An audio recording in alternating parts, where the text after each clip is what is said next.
Hi and welcome to our Game Week 13 Captain Choice transfers, team reveals and Game Week 12's forfeit. Yes, if you hang around till the end, one of us is going to get slimed.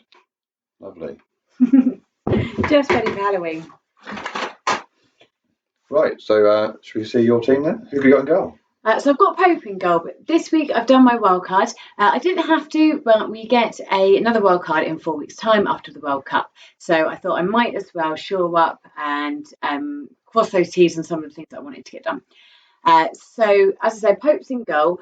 I've changed my sub-keeper to Ward, so it's obviously a keeper that plays. So eventually, when I want to do my bench boost, then that's there ready for me. In my back line, I haven't changed. So Cancelo, Trippier and Saliba, there was no need to change them because they're on fire. And I've kept Dyer, though I have benched him this week as I had a choice between Eze, Dyer and Almiron on who to put in. And obviously Dyer has Newcastle, so I'm not expecting a clean sheet there. And Eze has Everton, so a lot easier games, so expecting more points from Eze, so I've gone with him, which obviously brings me to my midfield with Eze, obviously, as I just said, and along with Eze, keeping with Martinelli.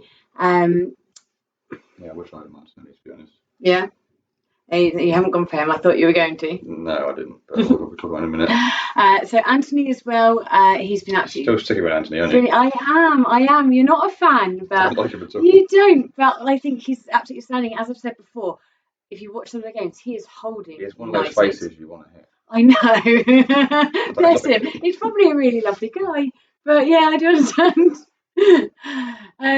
My last midfielder is Foden. Obviously, he's been on fire, so I wasn't going to change him. So up front, keeping with Kane and Haaland, because I'll be insane to get rid of either of those. So my last forward, Tony, has been doing fantastic, but I wanted to make a bit of a change, a bit of differential, and I don't know if many of you have watched the last Liverpool game, but Darwin was absolutely outstanding. He was everywhere, wasn't he? But he is yellow. He is yellow, so obviously get more of a risk, but I wanted to get him in first and be one of those to make the first bold move for him, because I do feel like he's going to go up, because I do think he started to gel with the team.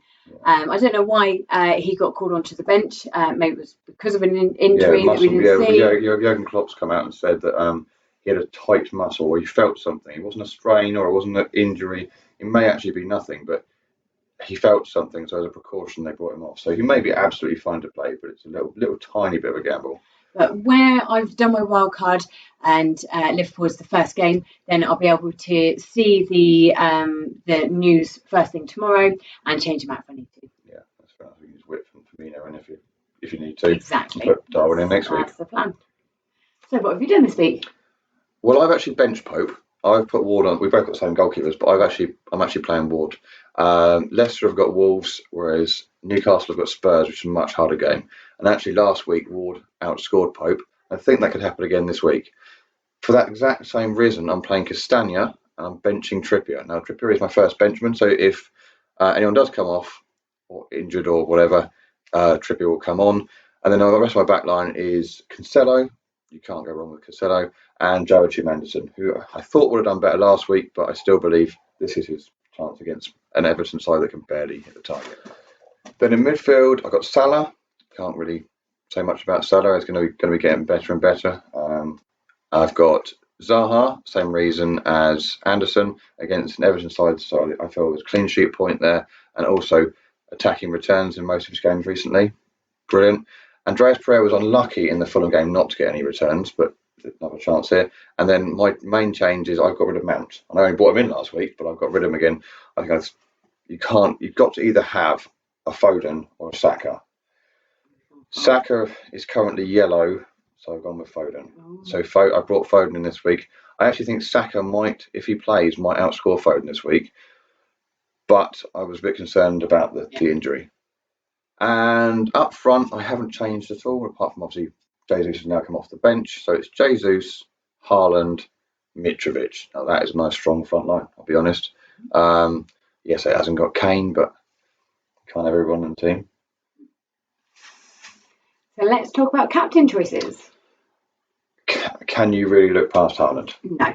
So obviously, majority of people will be choosing Haaland because obviously his form is absolutely insane. Yeah. But if you didn't want to, and you want to maybe catch up in your mini league on first place, then who would you choose this week? Well, very quickly, I will say that obviously because the large volume of people will captain Haaland.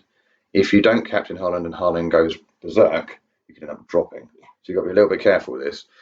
But it is a bit risky. But if you do want that jump, I think it's either a Foden, possibly a Saka, against Southampton, or Darwin. If Darwin plays from the start, if he produces the form he produced midweek, and he did come off in about 54, 55 minutes, so he has been, unlike some of the players that played 90 minutes, he has had some rest. He could do really well and destroy them. Yeah, I also think one to add to the list, even though they've got Newcastle, which is a tricky game, but Kane. Kane is safe. It's safe. Exactly. I don't see Newcastle letting a lot of goals in. Maybe one goal.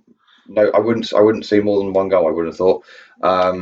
Defensively, they are so much better this year. So I probably wouldn't go Kane personally. I think it's going to be quite an attacking game. I think you'll find it be quite a defensive game. Do you think? Yeah, I think Newcastle will sit back a little bit and be a bit cagey because of the Sons and whatever. Well, I think Spurs are not the same team without Kulusevski. When it's Kulusevski, Son and Kane, they all looked unstoppable. They seem to have this missing link. I mean, Bentancur's been playing well, but he's not an attacking midfielder really. He's a bit more defensive, and I don't see them having as many chances as against some of the smaller teams. We'll see. Right, so it's now that time that I think a lot of you have been waiting for. One of us is getting slimed. Must say very quickly before we reveal these, I took a -8. So whatever my score is, I've given her 8 points. So I've got to take 8 points off this score, and it'd be 8 points higher than her score to win. Although you didn't have a great week, did you? I had a horrendous week, probably the worst week I've ever had. And I used my free hit for it. Your free hit, yeah. It was normally a free hit. You want to gain points. I think you might have lost them this time, maybe. I think I need a -18 for you. Still think I might win. Right, okay, you ready? Hold them up. 3, 2, 1. Yeah. I'm sorry, baby, but it's you. Yeah. We knew that was coming. It's fine. Right, you ready for this, baby? No. When we did the slime, it was actually quite nice, but this does not look nice. It looks thick and nasty. Thick and gloopy. Are you ready? No. Let's go.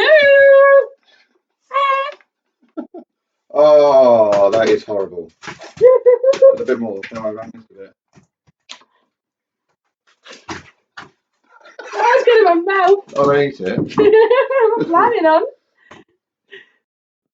We're still looking for new forfeit suggestions, so please comment below. And for more videos like this, please like and subscribe.